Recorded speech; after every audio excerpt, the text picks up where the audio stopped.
what is valuation all about. So let me start this session, friends, with a small story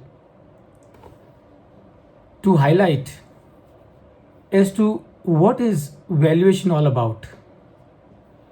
What is the purpose valuation is supposed to serve. So story goes like this. बहुत पुरानी बात है. In a small village of India, there was a gentleman who was 100 years of age. And when he became 100 years of age, unfortunately, the very next day, he passed away. And the man did not like anything except that he was extremely passionate about horses. So what he had with him was only horses. So he died, leaving behind his will. So next day he was taken for the cremation, and so everybody returned back from the cremation ground, and they called the lawyer. और उन्होंने lawyer से कहा कि please read his will and let us know as to what has he left behind. So the lawyer opened the will and he read it. He said the old man is writing that of all the horses that I have, so only thing that he had left behind him was the horses. So the lawyer said, the old man has written, of all the horses that I have, give 50% to my wife. So when wife came to know, she was very happy because she had 50% of the horses to share. And then lawyer says that he is writing further, and he says of the remaining 50, give 50% to my son. So the son was very happy because son also thought, all right, father has left some horses for me. So he was also very happy. And then the lawyer said, the last clause that the old man has written in his will is that of the remaining horses, divide them into two parts and give them to two of my nephews. So the nephews also were very happy. So everybody was very happy. The wife was happy, son was happy, and nephews were happy. So the lawyer said, all right, now that I have come here and now that I have read his will, what I will also do, let me also do the division of the horses so that the work is complete and I can go home peacefully. So he asked somebody to go to the stable and find out as to how many horses were there. So a man went to the stable in the back yard of the house, and after a while he came running, crying, problem, problem, problem, problem, problem, problem. He came to the lawyer saying problem, problem, problem. So lawyer said, all right, what is the problem? Why are you so scared? Why are you so nervous? He said, problem. He said, the lawyer asked him, what is the problem? Please tell me. And the man said, sir, the number of horses that the old man has left are 19. And the moment the lawyer heard that the number of horses were 19, even the lawyer also put his hand on his head and started wondering, oh my God, this is really a problem. And why the problem? Problem because the old man had written 50% of the horses give to my wife. Now how do you give 50% of the 19 horses? Do you cut one horse into two parts and give half to wife? And again, you have a problem because then how do you do the division of the remaining horses between the son and the nephews? So everybody was nervous, wondering what to do. And then suddenly an old person walked in and he met the son of the deceased and he said, look boy, your father was a very good friend of mine. Our friendship was so strong that what belonged to him belonged to me, and what belonged to me belonged to him. So he said, okay, don't worry, son. I have a horse. I have brought it with me. I'm going to give that because what belonged to him belonged to me, what belonged to me belonged to him. So you assume that this horse that I have belongs to your father. And now you have 20 horses and you can do the division. Immediately everybody was very happy because suddenly they could see there is a solution. So total horses 20 हो गए. And then what the lawyer said, all right, so number of total horses are 20. So he gave 10 horses to the wife. Wife was happy. And out of the remaining 10 horses, he gave 5 to the son. The son was happy. But then again there was a problem because what remained were only 5 horses. And according to the old man, of the 5 horses were to be divided into 2 parts, into 50-50, and were to be given to 2 nephews. Again everybody started wondering what to do. Again everybody was sitting, holding their heads in their hands, wondering as to how to solve this problem. And then suddenly the old man got up and he said, look boy, look son, it's time for me to go. And the son said, but uncle, how can you go? We are in trouble. We are in a problem. How can you go when we are in problem? So the old man said, son, it's time for me to go. But remember, your father was a very good friend of mine. Our friendship was so strong that what belonged to me belonged to him, and what belonged to him belonged to me. So these 5 horses that belong to your father also belong to me. So what I am going to do, I am just going to pick one horse out of these 5 and go away with it. So the old man picked up one horse and went away. What remained were the 4 horses, and those 4 horses were equally divided between the 2 nephews, and both the nephews were happy and everybody was happy. Friends, that is what is valuation all about. That is what is valuation all about. Valuation is what?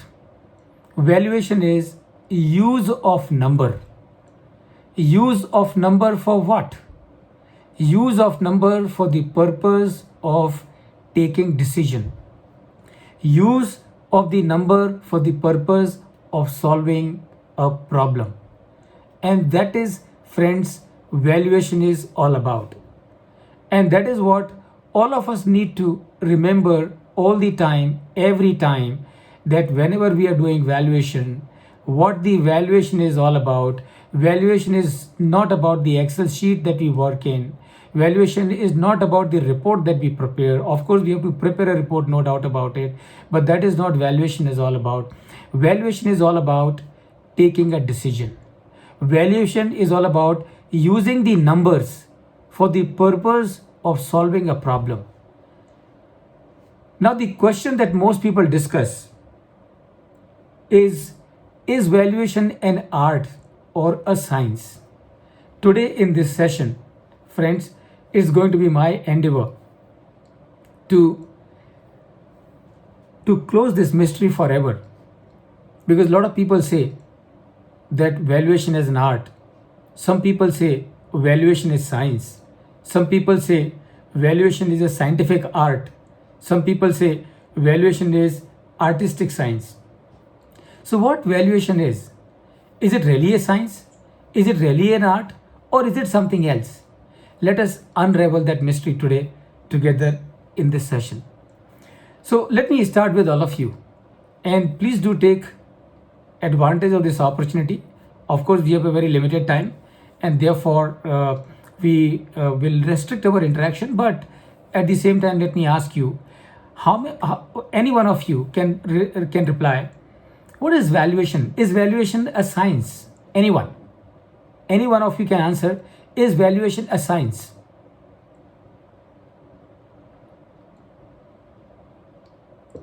Anyone? Yes, Manish, please go ahead. Is valuation a science? Manish?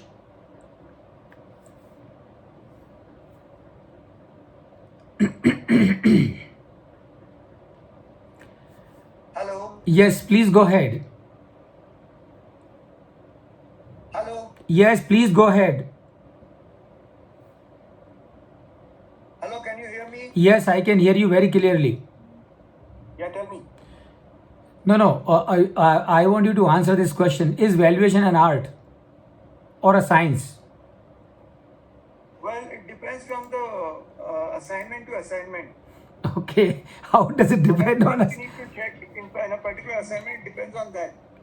In the earlier session, the earlier person has correctly given elaborated that, wherein he has given different bills with respect to strategic valuations. No, Manish, wait a minute. I want you to give the answer according to you. What is it? Is it a science or is it an art?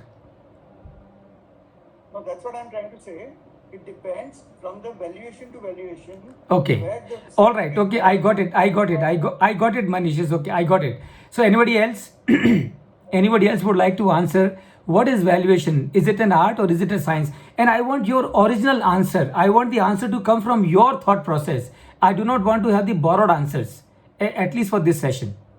Sir, I feel it is an art. It is not a science. Very good. Because Yes, please. when it comes to the question of science, Mhm. there is no question of any further negotiation or discussion or arbitration, Uh-huh. which happens generally in valuation and which differs from value to value. So Hmm. obviously, in science, the results cannot vary from one valuer to the other valuer. Right. So therefore, I would say it is an art. It's an art. Okay. Very good. Very good. And Hello. yes. Yes, I can answer, sir. Yes, Anu. Please go ahead. Yeah, I also concur with the last participants. Hmm. Valuation is an art because it depends on the numbers. Mhm. It depends on the variables. Mhm. It is not a science actually. It varies from number.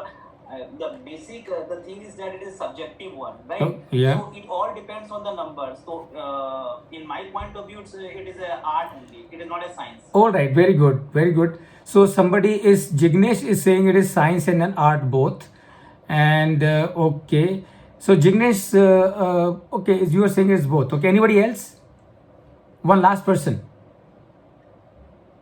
Okay, Raghu. We experiment in science and we learn from our past experiments.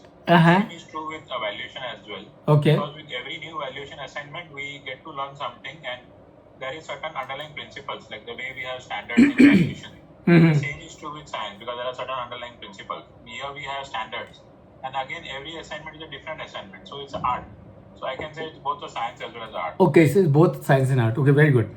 Now, friends, let me make it little technical because I hope you are able to see my presentation on your screen. Can you? Yes.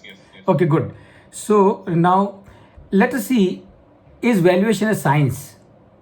And if the valuation is science, then we need to understand what is science. And science, let me read it out for you. The intellectual and practical activity encompassing the systematic study of the structure and behavior of the physical and natural world through observation and experiment. If something of this sort is happening, then it is science. Now, we, all of us, need to question ourselves. Of course, we still have some more time to come to that conclusion. So, firstly, we need to remember as to what is the definition of science at this point in time. Secondly, we all need to keep on continuously thinking about it as to science is this. Science is intellectual and practical activity encompassing the systematic study of the structure and behavior of the physical and natural world through observation and experiment. Now, that is what is science is. Is valuation an art? Let us also understand the definition of what is the definition of art. Now, what is art? Art is expression or application of human creative skill and imagination, typically in a visual form such as painting or sculpture, producing works to be appreciated primarily for their beauty or emotional power. So that is the definition of art. Now this is, friends, together we are going to explore as to where does valuation fits here into the definition of science, and where does valuation fits into the definition of art together? Now, next question that I would like to all of you once again, what do we do in the process of valuation? All of you. जब हम valuation करते हैं तो हम क्या करते हैं? What do we do when we are doing valuation? Determine value. Determine value. Very good. Okay. What else? What else? What else? We understand the subject under valuation. We First, understand the subject under valuation. Okay, that is the starting point for the process of valuation to happen. Yes, of course. So very good. Very good. What else? What do we do in the process of valuation? What do we do in the process of valuation? And friends, let me share with you, in the process of valuation, what do? We try to find real worth or fair value of an asset or a liability by using many things. तो जब हम valuation कर रहे हैं, when we are doing valuation, what is that we are trying to do? We are trying to find real worth or fair value of an asset or a liability by using many things. Many things like what? Many things like approaches and methods, cost of capital, cost of equity, CAPM, beta, market premium, DCFM or ICM, financial projections, discount the future cash flow, explicit forecast period and the terminal period, growth rates, past financials, FCFF, FCFE, valuation standards, Index 113 on fair value measurement, CCM or CTM, quoted prices, DLOM and DLOC. Now these are some of the things that we use in the process of valuation. These are some of the things that we use in the process of valuation. Now what we need to answer? Now we need to answer a few questions to know what valuation is all about. So जब हम valuation, when we are doing valuation, what we are trying to do when we are doing valuation, we are trying to find out the real worth or fair value of an asset or a liability by using many things. By using many things. And some of the many things that we use, I have just listed. Now we need to ask few questions one by one to find out whether valuation is a science or it is an art. So the first question is, do all the approaches and methods used for valuation give fair value? अब देखिए, अगर आप science की बात करेंगे तो science में अगर आप कोई एक्सपेरिमेंट कर रहे हैं, the answer is going to be same no matter how many times you do it. So the question is, when in valuation, what do? We use different approaches. We use different methods. So when we use those different approaches and different methods, do all of them give fair value? And this is the question to all of you. Do all of them give fair value? Everyone. And you can respond by unmuting yourself.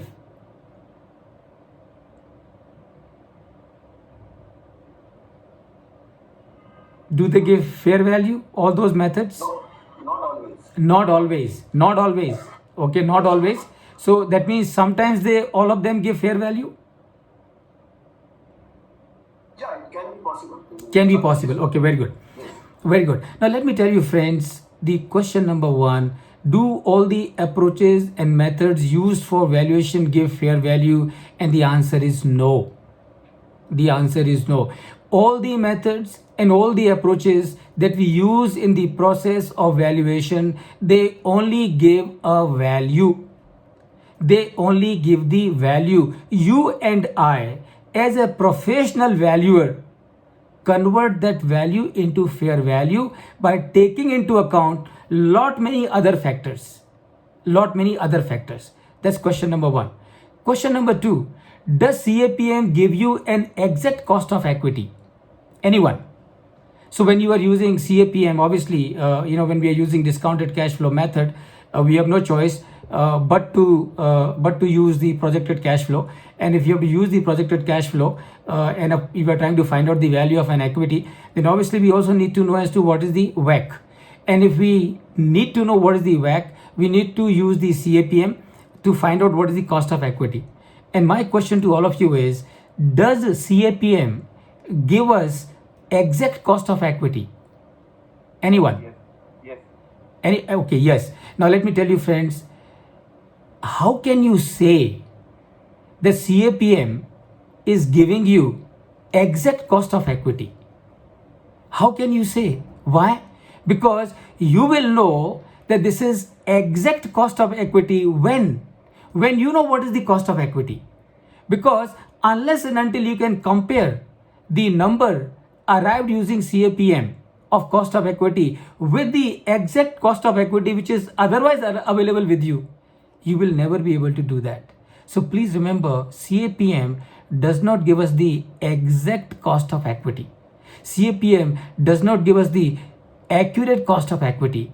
And why it does not give us the exact or accurate cost of equity? For the simple reason, because for any figure to be exact or accurate, it has to be comparable with the original. Original is not available. That is why we are using CAPM. And therefore, CAPM does not give us the exact or accurate cost of equity. It only gives us a very reasonable estimate of the cost of equity that can be, with a lot of confidence, taken into account for the purpose of finding out the VWACC of the company. Question number 3.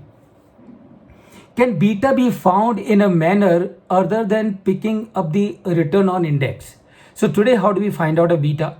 And remember, we all are professional valuers. And please remember, at the same time, all the professional valuers, time and again, by the orders from the tribunals, by the orders from the high courts, by the orders and judgments from the Supreme Court, time and again have been protected, have been taken care of by the judicial system.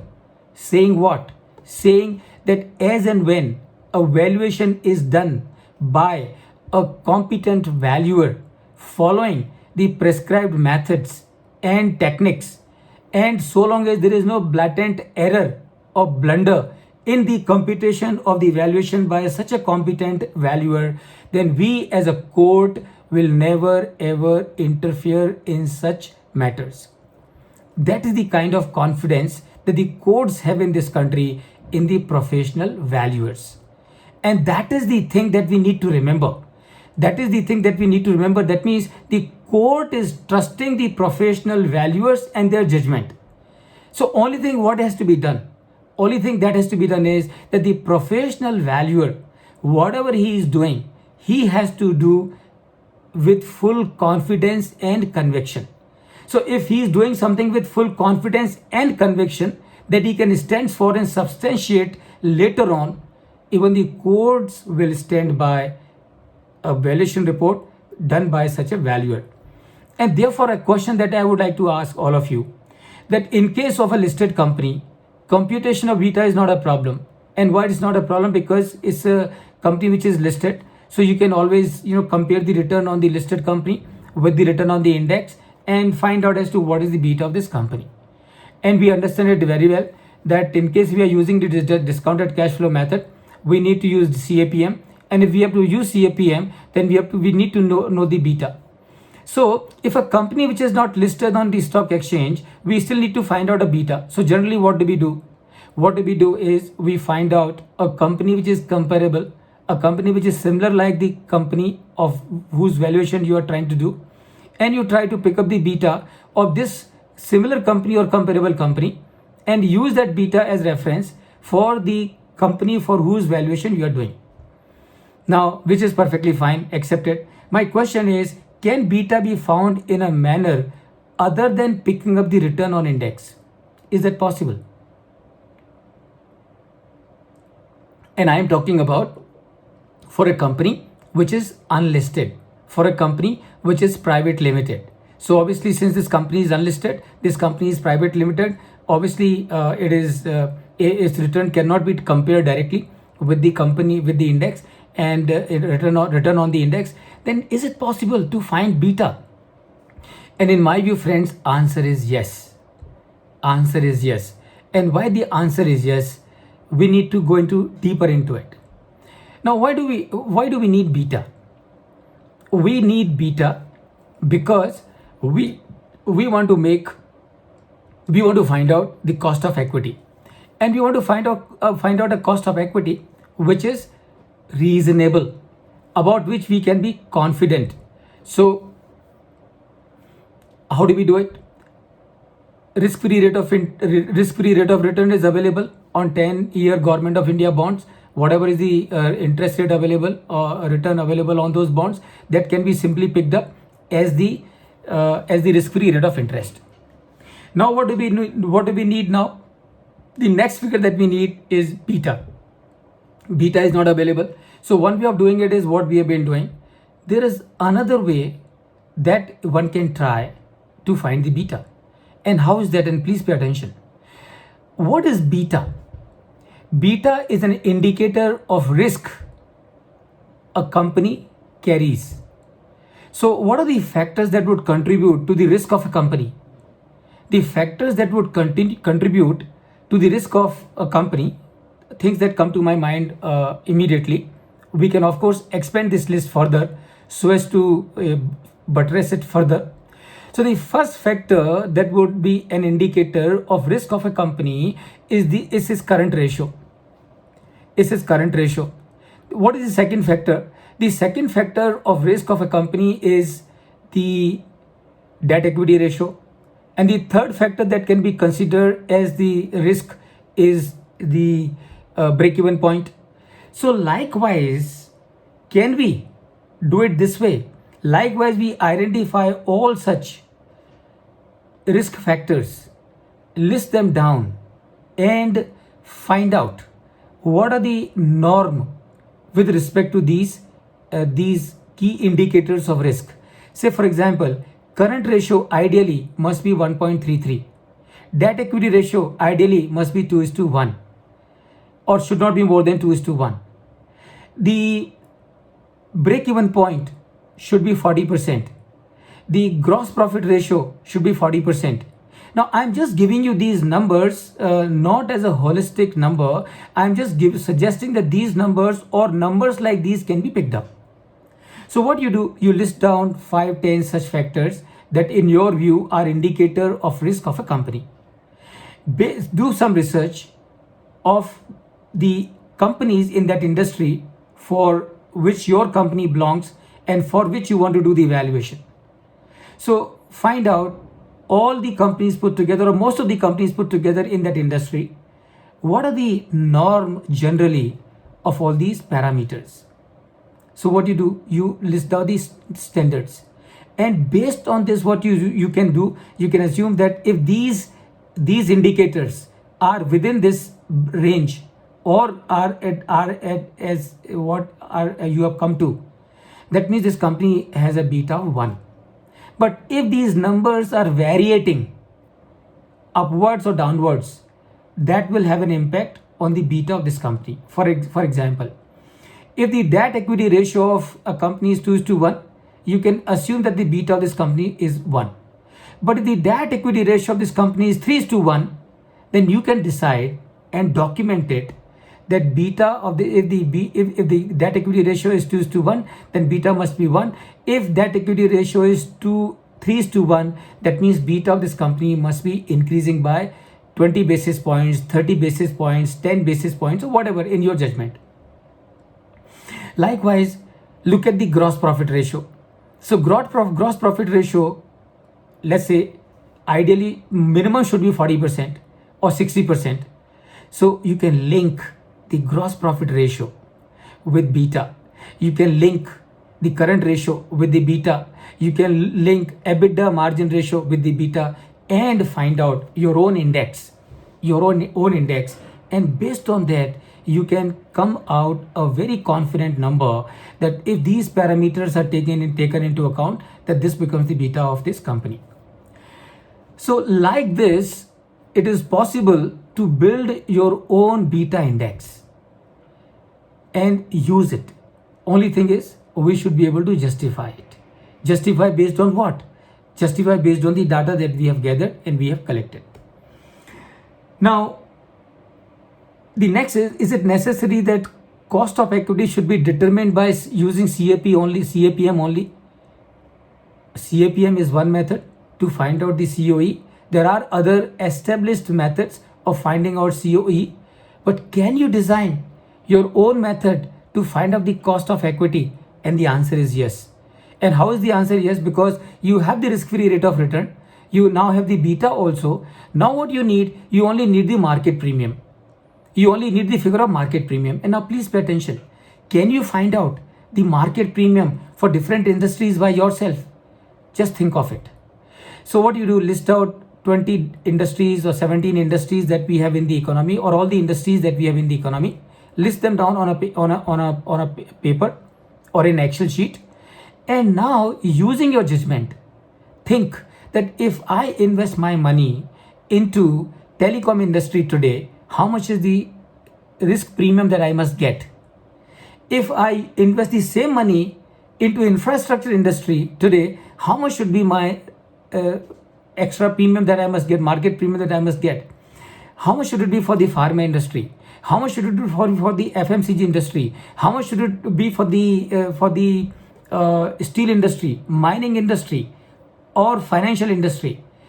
Use your judgment, and you would be able to write down in one single exercise the numbers for all the 17-20 industries that you have thought of, as to what, if you put your money into any of these industries, then your perception of the risk of those industry leads you to a number कि अगर मैं infrastructure में मेरा पैसा लगाऊंगा, then I must get a premium of 4%. So now you would be able to calculate your own cost of equity, how you have the risk-free rate of return available, then you have the beta, and you also have the market premium from this list, and you solve this equation and you will get your cost of equity. Try it out. That is also possible. Can you ever be 100% sure about accuracy of WACC? Answer is no.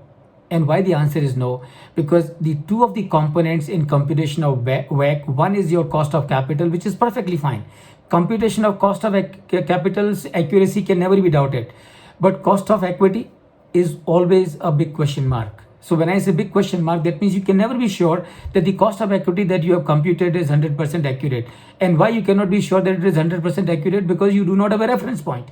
Since you do not have a reference point about the cost of equity, the WACC calculated based on the cost of equity and the cost of debt, you can never be sure that it is 100% accurate. Please also remember, Ind AS 113, which is on fair value measurement. Now, Ind AS 113, which is on fair value measurement, it itself gives you 3 approaches for the purpose of valuation, which we all know. And those 3 approaches that are given and that we know is your income approach, market approach, and the asset approach. But remember, Ind AS 113 does not mandate that you have to use a particular approach for the purpose of valuation. The approaches are given. It is up to your discretion. It is up to your judgment or my judgment as to which approach should I use.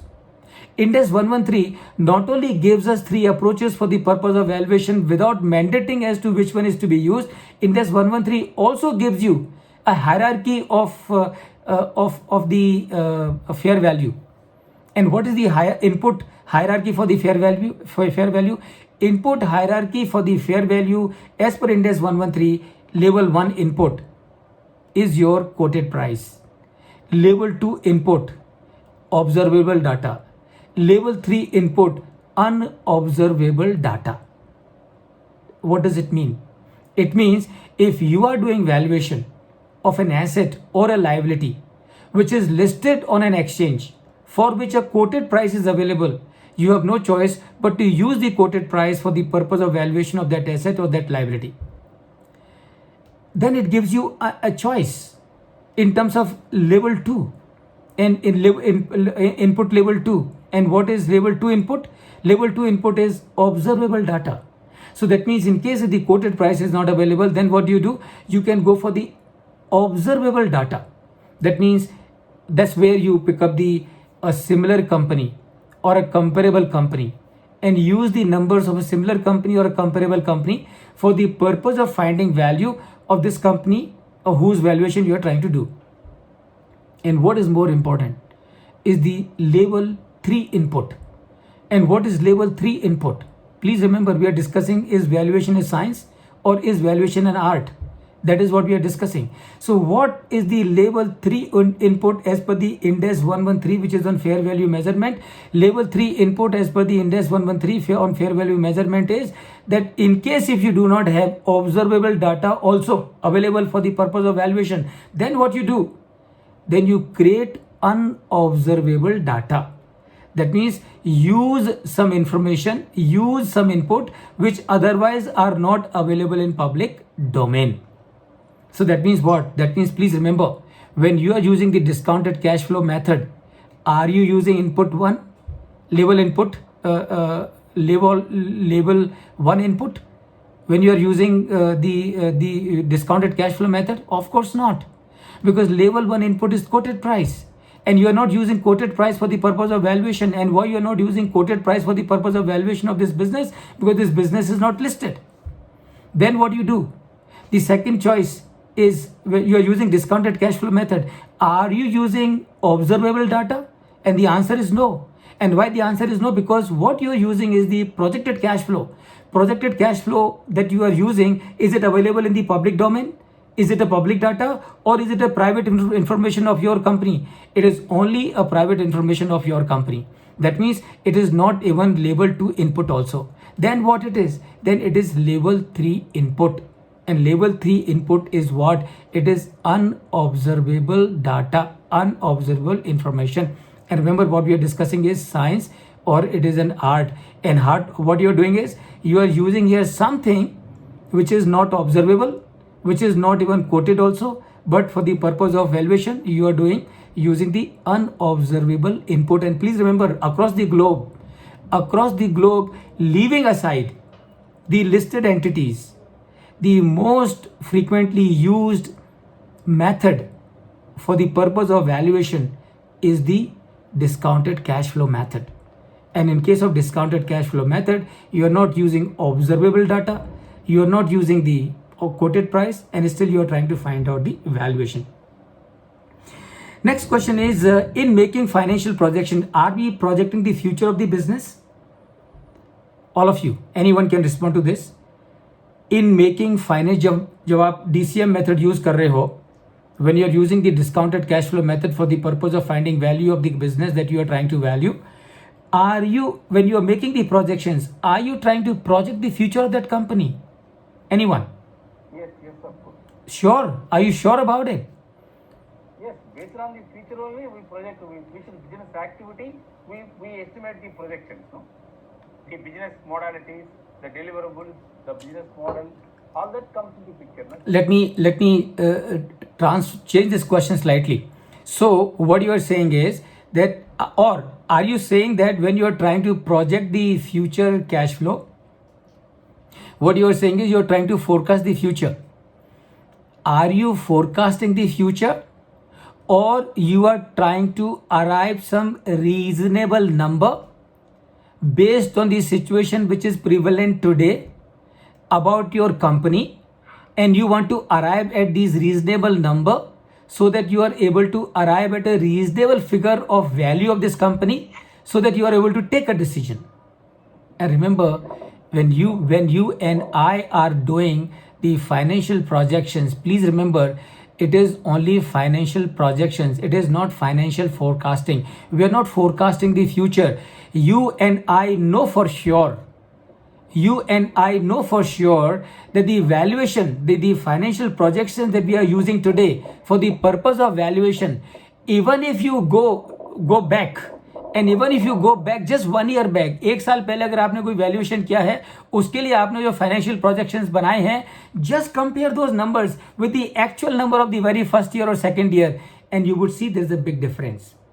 And why there is a big difference? Because you are not forecasting future. We are not forecasting future. We are only trying to arrive at a reasonable number so that we are able to arrive at a reasonable figure which is reflective of the value of this company. And why do we need this figure? We need this figure so that we are able to take a decision about this company, and that is what it is. So we are not forecasting. Another question that I would like to raise here is, obviously when you do the financial forecasting, when you make the financial cash flow projections, you do the discounting. Now my question to all of you is, when you are discounting the future cash flows using your cost of capital, are you trying to find out the purchasing power of your cash, of future cash? Are we trying to find the purchasing power of future cash when we are discounting the future cash flows?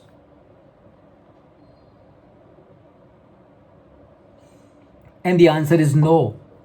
Answer is no. Please remember, when we do the discounting of the future cash flow, we are not trying to find out as to what is the purchasing power of these future cash flows. We are simply trying to find out present value of future cash flows. And why we are trying to find out the present value of future cash flows? And that is because we want to do a apple to apple comparison. So we want to do apple to apple comparison. And please remember, 10 different business owners or 10 different businesses for 10 different products, when they will... Anup, can you please mute yourself? Anup, can you please mute yourself?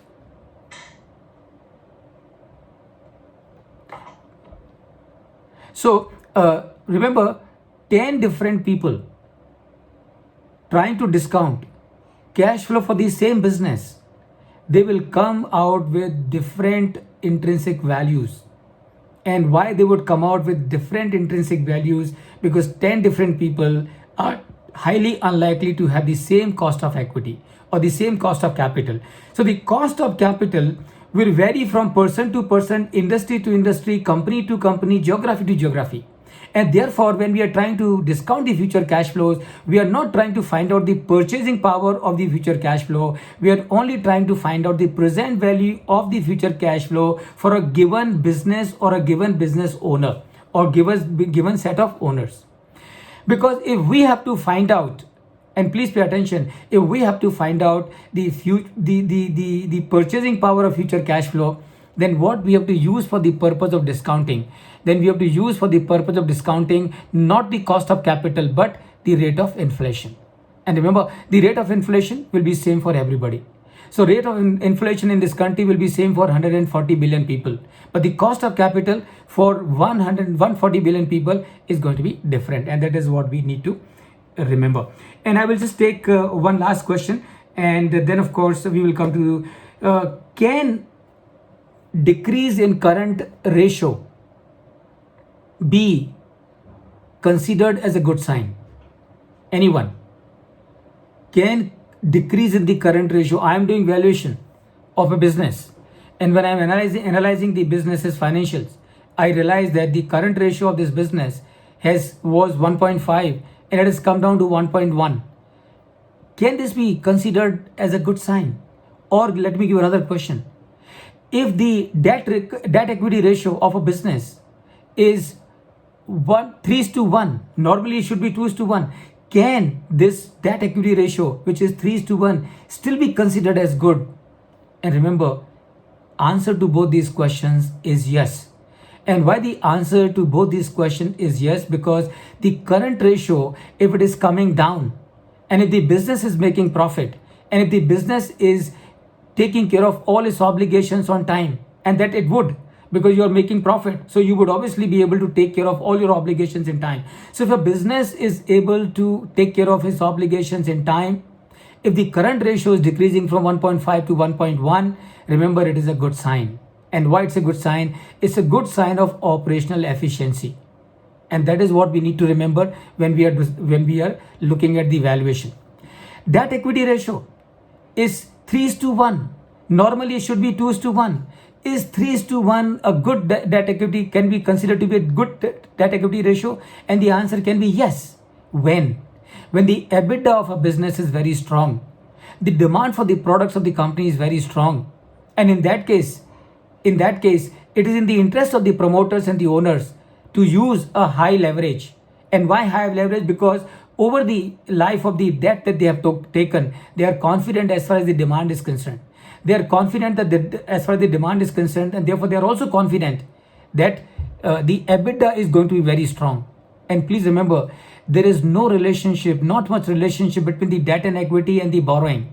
There is a much better and much important relationship between the debt and equity and the EBITDA. So if the EBITDA of a business is good, and strong over the years, then it is perfectly fine for a business to do additional leveraging, because this additional leveraging is going to increase the earning per share for the existing owners of the company without requiring any change in the operating profit. And that is why the current ratio, if it is decreasing, can still be considered as a good sign. The debt equity ratio, if it is high, can still be considered as a good sign. The last question, is valuation a constant figure? And the answer, of course, is no. Valuation is never constant. And that is why whenever we are getting a valuation assignment, we will always insist, even as a matter of fact, the valuation standards also insist that whenever we get an engagement letter or the mandate letter from a client, the letter has to mention as to what has to be the valuation date. And why there has to be a mention of the valuation date? Because valuation date changes from time to time.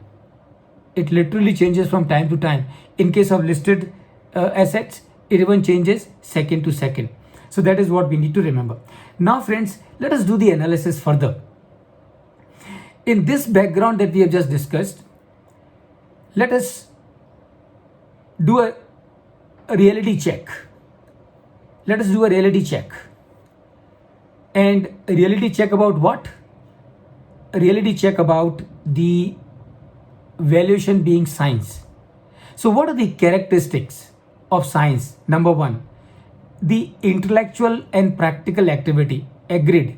Valuation is intellectual and practical activity, no doubt about it. Encompassing the systematic study of the structure and behavior. A big question mark.